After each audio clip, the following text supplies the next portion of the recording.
Ci troviamo a Traghetto Trinità, un punto sicuramente importantissimo per la città di Venezia. Pensate che qui alle mie spalle si ritrovano insieme a Cristiano altri 52 gondolieri, altre quindi 52 splendide eccellenze del territorio, quindi le gondole. Perché siamo a Venezia? Per parlare del voto del 22 ottobre, un voto importante per l'autonomia del Veneto. Lei cosa vota? Io voto sì, il Movimento 5 Stelle vota sì. Votiamo sì perché fin dall'inizio, quando Beppe Grillo ancora parlava dal 2009 di Stati Uniti d'Italia, un modello federale ed autonomo che guarda alla Svizzera come riferimento, dove il referendum, i cittadini, le istituzioni tornano a fare quello che i cittadini gli chiedono e gli dicono di fare. Questo è il momento quindi per noi di dire sì e di farlo dire al Veneto, alla Lombardia e perché no, anche a tutta Italia un po' alla volta. Perché sì? Sì, perché finalmente il cittadino torna il protagonista. Noi abbiamo dei valori, delle leggi, delle usanze, dei costumi che sono tipiche del Veneto, come le necessità dei nostri imprenditori, dei nostri lavoratori. E quindi, avendo bisogno di leggi diverse rispetto al resto d'Italia, penso al nord dove c'è troppo Stato e magari al sud dove ce n'è troppo poco, è il momento di dare equilibrio. Per dare equilibrio abbiamo bisogno di maggiore autonomia. C'è già scritto tutto nella Costituzione, quindi agiamo all'interno della legge, all'interno della Costituzione, chiediamo di dare attuazione a principi che sono previsti. Se facciamo funzionare quello che c'è, possiamo veramente cambiare l'Italia e lo possiamo fare per la prima volta nella storia proprio noi qua in Veneto. I veneti andranno a votare? Io spero vivamente che i veneti vadano a votare e secondo me è un dovere civico oltre che, come dicevamo, un momento storico, perché il tema dell'autonomia è un tema di cui noi parliamo da anni, è un tema molto sentito dal territorio e se ne è fatto un gran discutere, però adesso è arrivato il momento della svolta, perché se perdiamo questa occasione, se non ci saranno le file ai seggi, se non ci saranno quella partecipazione popolare fondamentale per dare peso al referendum, avremmo perso definitivamente ogni motivo e possibilità di lamentarci, di chiedere il cambiamento, perché allora vuol dire che ci va bene così com'è.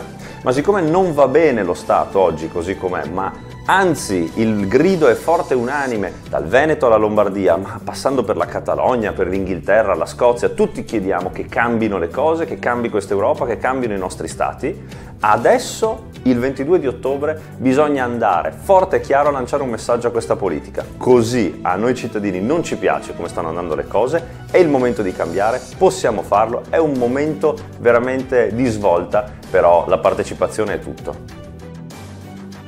E dopo? E dopo inizia una grande trattativa. Chiunque vada in giro dicendo che dal 23 di ottobre il Veneto sarà una regione autonoma dice una grandissima bugia. Una grandissima bugia perché iniziano queste famose trattative regione-Stato, ammesso e non concesso che vinca il sì, noi speriamo di sì ovviamente, dove la regione Veneto e la regione Lombardia dovranno andare a chiedere maggiori competenze a Roma. Tutti questi paroloni per dire cosa? Per avere la possibilità di gestire direttamente sul territorio, faccio un esempio pratico, l'istruzione, le infrastrutture strategiche, piuttosto che il turismo, dove noi abbiamo delle grandissime eccellenze dove possiamo crescere molto. Però non illudiamoci, il Trentino Alto Adige per riuscire ad ottenere l'istruzione ci ha messo quasi 10 anni. Quindi dobbiamo avere profondità di veduta, pensare al futuro, pensare al Veneto che ci sarà tra 10 anni. E noi abbiamo le idee molto chiare, come Movimento 5 Stelle chiediamo di avere un'istruzione per mantenere i nostri cervelli a vivere sul territorio, chiediamo quelle infrastrutture strategiche necessarie, chiediamo un ambiente pulito. Oggi quando uno va in Trentino Alto Adige e vede quell'ambiente stupendo, vorrebbe averlo anche qua in Veneto e siamo sicuri che abbiamo tutto per farcela. Ancora non lo so. È ovvio che sono assolutamente a favore dell'autogoverno dei Veneti. Io stesso con l'organizzazione plebiscito.eu che presiedo 3 anni fa ho indetto e ho organizzato il referendum di indipendenza del Veneto che ha portato la questione veneta all'attenzione del mondo intero e quindi chiaramente sono a favore dell'indipendenza e anche, come dire, di maggiori gradi di autogoverno del Veneto. D'altro canto emerge un problema, emerge il fatto che questo è un referendum puramente consultivo, anzi di più, non è nemmeno solo consultivo, ma è un referendum che delega praticamente in bianco al governo italiano e al Parlamento italiano la decisione sul futuro stesso dei cittadini veneti. E di fatto i veneti, andando a votare in questa situazione, senza precise risposte e prese di responsabilità da parte della classe dirigente, degli organizzatori, della Lega Nord, ma anche dei dirigenti del PD che lo stanno supportando, i cittadini veneti daranno senza alcuna garanzia in cambio una delega in bianco alla classe politica italiana di ogni regione, dove il Veneto conta solo l'8%.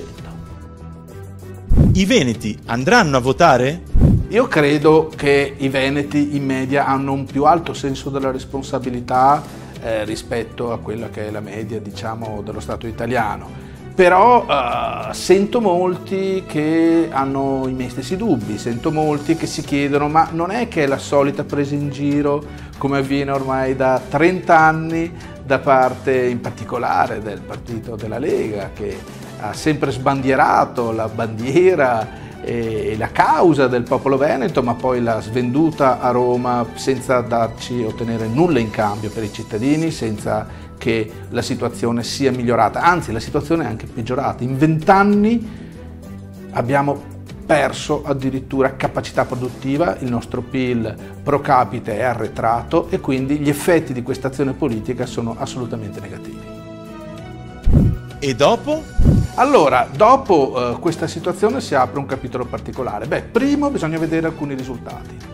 Quale sarà l'affluenza? Perché se l'affluenza sarà inferiore a un 60-70%, qual è la media di voto tipicamente dei veneti, questo vuol dire che c'è una sonora bocciatura della classe dirigente veneta, ovvero di rappresentanti dei partiti italiani in Veneto.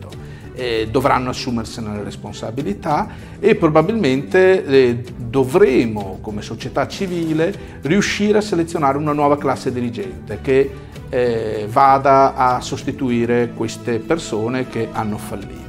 Se si raggiungerà l'affluenza minima del 60-70% e ovviamente con un risultato che sarà plebiscitario a favore del sì, a quel punto bisognerà aspettare, purtroppo ci sarà una perdita di tempo, che lo Stato italiano, il Parlamento, il Governo vadano a bocciare questa proposta. È ovvio che la bocceranno perché va contro il loro interesse e quindi a quel punto partirà una nuova fase di battaglia, di lotta pacifica e democratica per la piena indipendenza del Veneto. È evidente che non potrà essere portata avanti dalle stesse persone che hanno collezionato una serie di fallimenti politici impressionanti che hanno portato il Veneto sull'orlo del baratro socio-economico e con una gravissima crisi sociale ed economica che può essere equiparata per i numeri solo con una guerra mondiale.